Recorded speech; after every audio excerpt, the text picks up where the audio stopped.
हमारा सिलेक्शन नहीं हुआ क्योंकि बच्चे रात दिन दिए हुए हैं अपने। देखो यार, मैंने वो 5 सवाल उठाना शुरू किए हैं जो मुझसे कमेंट्स में या फिर मेरे इंस्टाग्राम डीएम्स में बार बार पूछे जा रहे थे, है ना। तो अब मैंने उसको एक कंपाइल कर लिया एक ही वीडियो में, और इसी में मैं आपको इसके सबके जवाब दूंगा, क्योंकि बार बार बहुत सारे वीडियोस बनाना आपका भी वेस्ट ऑफ टाइम करेगा और मेरा भी। तो देखो, ये रहा मेरा थोड़ा सा इंटरव्यू, मतलब इंटरव्यू नहीं कह सकते, ये रहा मेरा थोड़ा सा इंट्रोडक्शन, है ना।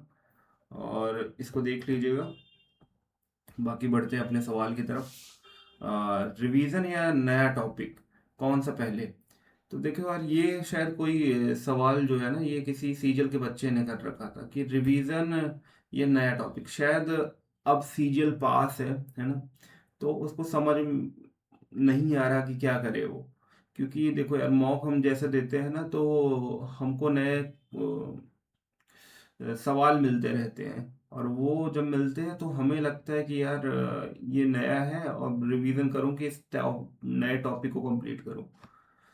तो हमें अभी फिलहाल, जब कभी कोई भी एग्जाम हो ना, तो अगर उसके लिए लगभग 1 मंथ बचा हो, तो नया टॉपिक तो छूना ही नहीं चाहिए। जो आपने पढ़ रखा है उसी को बार बार रिवाइज करिए, उसी को।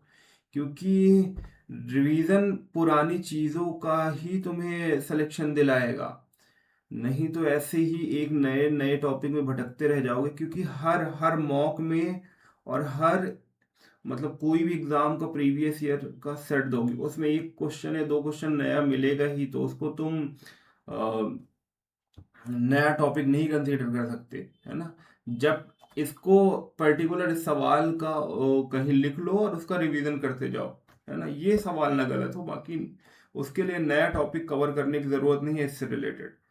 तो पुरानी चीज़ों पे रिवीजन पे स्टिक रहे, है ना। नए टॉपिक की बार बार ज़रूरत नहीं है। आप अपने सिलेबस को पहचान लीजिए और उसका 80% कंप्लीट करने की कोशिश करिए, और बाकी 20% मॉक पे छोड़ दीजिए। बाकी 20% टॉपिक मॉक से ही कवर होंगे। तो ये जो नए टॉपिक आ रहे हैं ना, इनको मॉक से ही कवर करिए, है ना। इनके लिए कोई नई बुक या फिर कुछ पढ़ने की ज़रूरत नहीं है लास्ट टाइम पे, तो बिल्कुल नहीं, है ना। हाँ, ये हो सकता है कि अगर इस नए टॉपिक से रिलेटेड हर मॉक में आपको 2 या 3 क्वेश्चन मिल रहे हैं, तब इस नए टॉपिक को आपको कंप्लीट करना चाहिए। अब चलिए बढ़ते हैं हम अपने अगले क्वेश्चन की तरफ। परफेक्ट टाइम टेबल कैसे बनाए जिससे हर सब्जेक्ट को मिलेगा सही टाइम? तो यार, परफेक्शन इज मिथ, ये कब समझोगे तुम लोग? मैंने कई बार बोला है। तुम आज सोचते हो कि कल का दिन मैं सुबह से उठूंगा, परफेक्ट बना लूंगा और उस दिन बहुत अच्छे से पढ़ाई करूंगा, है ना। पर पता चला कि आज तुमने काम नहीं किया और कल के दिन तुम्हारी तबीयत खराब हो रखी है। तो वो तो और वर्स्ट दिन हो गया। तुमने सोचा था परफेक्ट दिन का, लेकिन वो तो और बुरा हो गया। तो आज, तो जब तुमने आज ही पढ़ाई नहीं करी तो तुम कल क्या कर लोगे? तो परफेक्ट कुछ नहीं होता। बैठो और सर नीचे करके काम करो, क्योंकि तुम्हारा दिमाग मेहनत करने से डरता है और बहाना बनाता है। एक बार दिमाग को कंट्रोल में ले लिया ना आपने, तो सिलेक्शन तो बहुत छोटी चीज है। और सिलेबस अधूरा रह गया, है ना। अब एक स्ट्रेटजी मैं आपको बताऊंगा, जिससे जो भी जिसका भी सिलेबस तुम्हारा अधूरा रह गया, चाहे जीके का कोई सब्जेक्ट है, जैसे इकोनॉमिक्स हो गया, कोई भी चीज़, वो बहुत जल्दी कंप्लीट हो जाएगी। कैसे? तो तुम्हें जाना है किसी वन शॉट वीडियो पे, है ना। अगर तुम्हें टाइम नहीं मिल रहा है कि इसका सिलेबस कंप्लीट किया जाए और टाइम बहुत कम है, तो वन शॉट पे वीडियो पे जाओ। और जो मैंने अपनाया था, अपना जब सी ए पी एफ का मेरा मेंस था, मतलब सी ए पी एफ का दोनों एग्जाम एक ही साथ होता, तो जब सी ए पी एफ का एग्जाम था तो मेरी एक सब्जेक्ट थी इकोनॉमिक्स, वो नहीं कंप्लीट हुई थी। तो मैंने एक वो कोई एग्जाम क्वेस्ट करके चैनल था किसी सर का, तो उनका मैंने वन शॉट उठाया था, और उसे बार बार कम से कम 6 से 7 बार देखा। और मेरे इकोनॉमिक्स में बहुत अच्छे नंबर तो नहीं, लेकिन बहुत बुरे नंबर भी नहीं आए थे, है ना। तो जो तुमसे जिसका सिलेबस नहीं कंप्लीट हुआ है जिस चीज़ का, उससे तुम मैक्सिमम आउटपुट निकालने की कोशिश करो, है ना। उसमें 100% आउटपुट तो तुम्हारा नहीं निकलेगा ना, ये जाहिर सी बात है। लेकिन कम एफर्ट दे के तुम कैसे उससे बहुत सारे सवाल कर सकते हो, उस पे फोकस करो। और ये जैसे मान लो कोई वन शॉट तुमने देखा वो 10 घंटे का है, तो पहली बार उसको पूरा देख लो, है ना। अगली अगली बार जब देखो तो उसको 1.5x की स्पीड में देख लेना, और ट्राई करना ये अगले दिन ही देखना। क्योंकि दिमाग की टेंडेंसी होती है कि जो तुमने आज पढ़ा, अगर तुमने उसको एक दिन बाद या फिर एक हफ्ते बाद और फिर तुमने एक महीने बाद और 6 महीने बाद रिवाइज कर लिया ना, तो वो तुम्हारे दिमाग में पक्का हो जाएगा, है ना। तो ट्राई करो, ऐसा करो। और जो मेरी एक सीक्रेट टेक्निक थी सब कुछ रिटेन करने की, जो मैं पढ़ता था उसको, जैसे मैं एक सेशन बनाता था, मतलब एक पढ़ता, मेरे पढ़ने का एक सेशन था, है ना। मैं 1 घंटे 20 मिनट पढ़ता था, है ना, और 10 मिनट का रेस्ट लेता था। तो 1 घंटे 20 मिनट में मैं 1 घंटे 10 मिनट टॉपिक को कवर करता था और 10 मिनट इसी टॉपिक का रिवीजन करता था। तो जिससे मेरी रिटेन करने की कैपेसिटी बहुत ज़्यादा बढ़ जाती थी उस टॉपिक को, है ना। क्योंकि आ, एक एक टर्म है साइंटिफिक, शायद इसको मेमोरी नॉट करके बोलते हैं। तो जो टॉपर्स होते हैं ये अपनाते हैं। तो जब तुम कोई टॉपिक पढ़ो, उसके लास्ट में उसी टॉपिक को या तो विजुलाइज करके याद करने की कोशिश करो, या तो, है ना, उसको लिख लो।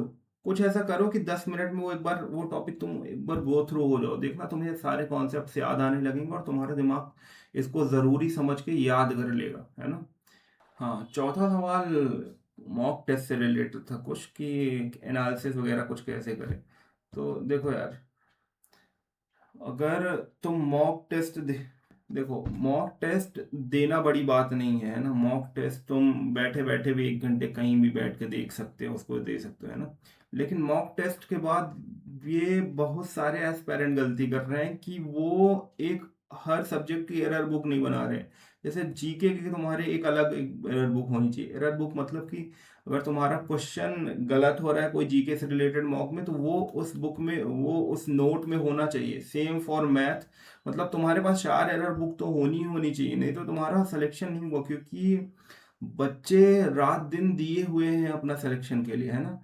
तो वो सब तो ये कर रहे हैं ना, लेकिन अगर तुम नहीं करोगे तो तुम्हारा सिलेक्शन तो नहीं होगा। उसके अलावा भी बहुत सारी चीजें कर रहे हैं कि, है ना, उस एरर बुक का बार बार रिवीजन कर रहे हैं, रात में सोते समय रिवीजन कर रहे हैं। लेकिन तुमने अगर एरर बुक ही नहीं बनाई तो तुम रिवीजन क्या करोगे उस चीज का, है ना।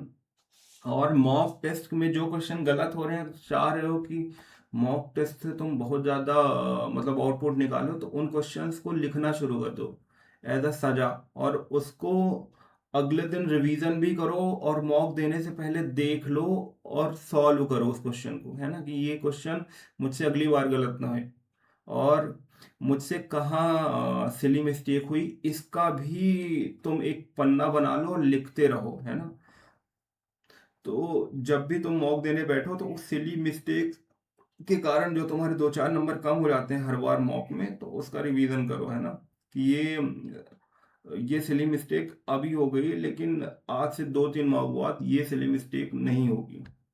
अब एक एस्पिरेंट का ये सवाल था कि मेरे भैया, मेरा एक सब्जेक्ट वीक है और एक स्ट्रांग है, और मेरा वीक वाले सब्जेक्ट को पढ़ने का मन नहीं करता। शायद उसका स्ट्रांग सब्जेक्ट इंग्लिश वगैरह था और वीक मैथ वगैरह था।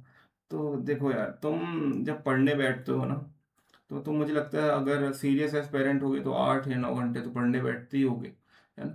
तो उनमें से जो तुम्हारा प्राइम टाइम होता है, जिसमें तुम्हारा सबसे ज़्यादा पढ़ने का मन करता है या फिर तुम्हारा दिमाग हल्का होता है, उसमें तुम सबसे कठिन सब्जेक्ट को उठाओ, है ना।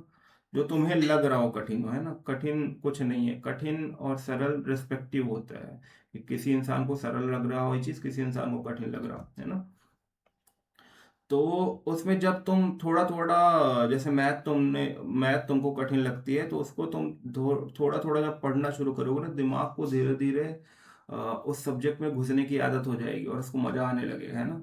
तो प्राइम टाइम में जो तुम्हारा पढ़ने का सबसे बड़ा अच्छा टाइम रहे, उसी में ही इन सब्जेक्ट को पकड़ो और इनको कंप्लीट करने की कोशिश करो। बाकी वीक सब्जेक्ट या फिर सॉरी, बाकी स्ट्रॉन्ग सब्जेक्ट तो तुम अपना जिस टाइम पे तुम थके हो या फिर तुम्हारा दिमाग नहीं चल रहा, तो उसी टाइम पे पढ़ सकते हो, है ना। जैसे जीके है, तो जीके अगर तुम्हारा पढ़ने का किसी दिन मन नहीं कर रहा, है ना, तो तुम सिंपली वन शॉट उठाओ, परमार सर या फिर एग्जाम क्वेस्ट वगैरह के डाउनलोड करके रख लो। मैंने डाउनलोड करके रखे थे। जिस दिन मेरा पढ़ने का मन नहीं करता था, मैं वही लगा लेता था। मेरा वन शॉट चल रहा है एक तरफ, और ये है कि कम से कम दिन दिन वेस्ट नहीं होता था। तो एज अ रिजल्ट अभी जब IBACI हुआ था ना, इसका पिछले बार वाला है ना, 2025 वाला, तो उसमें मेरे 16 पॉइंट शायद 7.5 या 2.5 नंबर थे, ऐसे ही कुछ थे, मतलब 16 पॉइंट कुछ नंबर थे मेरे जीके में। तो इससे ये फायदा मिला है ना। तो तुम अपने वर्स्ट दिन को भी यूटिलाइज करो। बेस्ट दिन तो ठीक है, वर्स्ट दिन को जो यूटिलाइज कर लेता है ना एस्पिरेंट, उसी का सिलेक्शन बहुत जल्दी हो जाता है ना। तो चलो मिलते हैं अगले वीडियो में, और अपने क्वेश्चंस मेरे इस इंस्टाग्राम के पेज में भेज सकते हो। मैं अगर ये क्वेश्चंस बहुत सारे लोगों ने पूछे तो रिपीटेड क्वेश्चन को उठा लूँगा। और ये मेरे शुरुआती वीडियो हैं तो इतना कॉन्फिडेंस नहीं आ रहा मुझे, है ना। चलो ठीक है, अगले वीडियो में मिलते हैं। जय हिंद।